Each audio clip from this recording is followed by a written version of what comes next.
welcome back to Daily Dose Recap. The film starts with Vic Van Allen riding his bike home after a ride through the woods. He takes his pants off as he gets to the door, then looks up to find his wife Melinda looking at him. The couple has a daughter, Trixie, and live in Louisiana. As they prepare to go out for the night, the babysitter, Chelsea, comes over. Melinda doesn't pay any attention to her daughter and scolds her for playing music. While Vic is the opposite, loving and caring towards his daughter.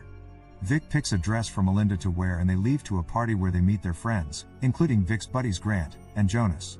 Melinda goes off with a musician, Joel Dash. Vic follows and watches them kiss outside. He goes back and talks to another friend, Mary, who expresses concerns to Vic over Melinda flirting and seeing other men, but Vic says it doesn't bother him. Melinda gets drunk and starts playing a song on the piano. Joel approaches Vic to chat.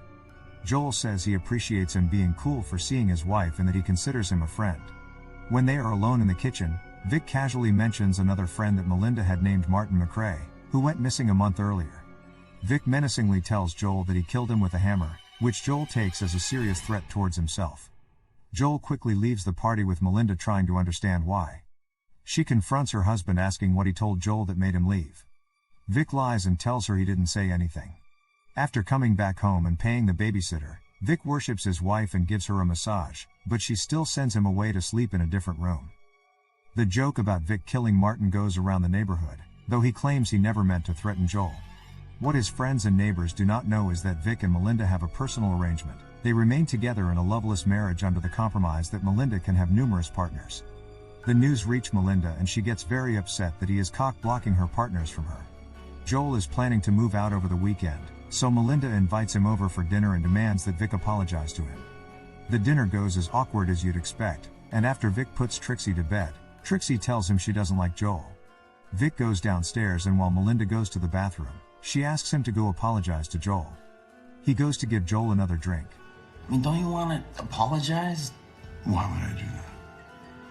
Because you said you killed Martin McRae. You can't apologize for that, Joe. I did kill Martin McRae. I hit him with a hammer. Oh. Look at that. Your Uber's here. I didn't order one. I did. Let's go. The Van Allens go to a party where they meet a couple, Don and Kelly Wilson.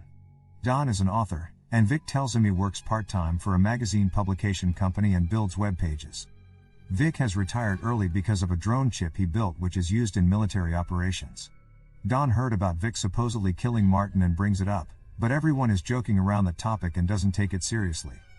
Vic later dances with Kelly while Melinda watches and gets jealous. She brings it up on the ride home, and it is enough to get them running to the bedroom to reproduce. Later, while at a soccer game for Trixie, Vic gets a phone call about a payment Melinda made to a piano teacher named Charlie Delisle. Vic follows Charlie and sits in at the lounge where he plays. Seeing that he is a handsome young man, not long after, Melinda comes in and listens to Charlie play. Later that night, Martin's body is reported to have been found and that he has been shot to death. After Melinda comes home drunk, Vic tells her the news about Martin. The next day, Vic goes back to the lounge with Grant who discuss Martin being found shot to death. Grant says that the rumors of Vic killing Martin with a hammer can finally stop. Hey, nice work. You sound great. Thank you. That dude can play the keys. Yeah, he's been giving Melinda lessons. Oh, he's been giving Melinda lessons.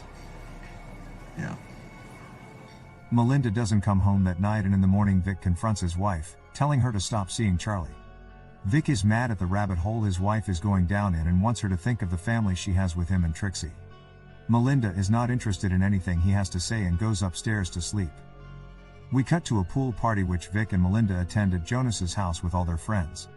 Charlie shows up after being invited by Melinda.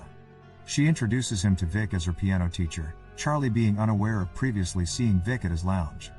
Vic watches Melinda and Charlie getting close in the pool. Not long after, it starts to rain, forcing everyone inside. Vic and Charlie are the only ones to remain in the pool. We see Vic coming inside alone a few moments later. Melinda looks outside to see Charlie floating face down in the pool.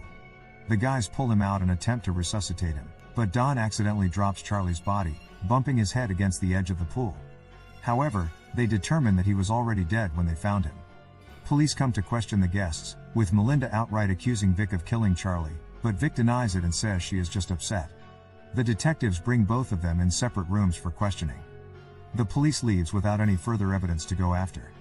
Melinda gets very upset that another one of her lovers is gone. They go back home and Vic sits next to his wife. So what now? You want a divorce?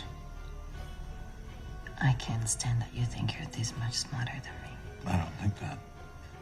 If you think I killed Charlie, aren't you frightened of me? No, Why not? because I'm the thing you killed for. Vic finds out from Kelly that her husband Don has been talking behind his back and Vic decides to invite them over for dinner.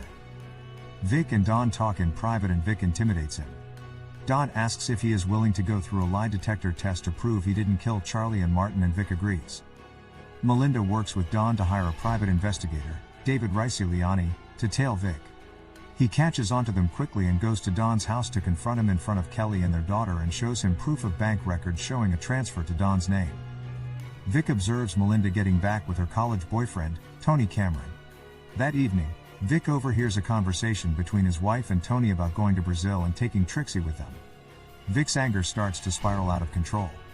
Tony goes to the Van Allen house where Vic is seemingly friendly towards him and Melinda ends up leading Tony to her bedroom with Vic watching them. He later runs into Tony on the street and tells him Melinda wants to show him something. He drives Tony deep into the woods where he gets him alone and then throws a rock at his head. Tony stumbles down a cliff and smashes his head onto a rock, dying. He then attempts to hide Tony's body in the water by using his belt to tie his arms around a rock. He takes his wallet before sinking him.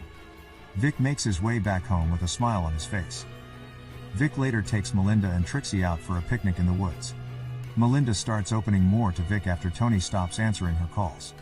He becomes worried when Trixie almost comes across Tony's body near the water. On the drive back, Melinda mentions having left her scarf behind. Vic says he will go get it back tomorrow morning. The next morning, Vic goes back, but not to find the lost scarf, but to try and sink Tony's body further in, while Melinda goes looking for Vic and ends up finding Tony's wallet instead. Back at the gorge, Don comes around the area and confronts him. Unfortunately, the body floats back up and Don makes a run for it. Don goes to his car and drives away at full speed, but Vic chases after him on his bike, cutting through the forest as a shortcut. Don keeps texting his wife that he was right instead of focusing on the road.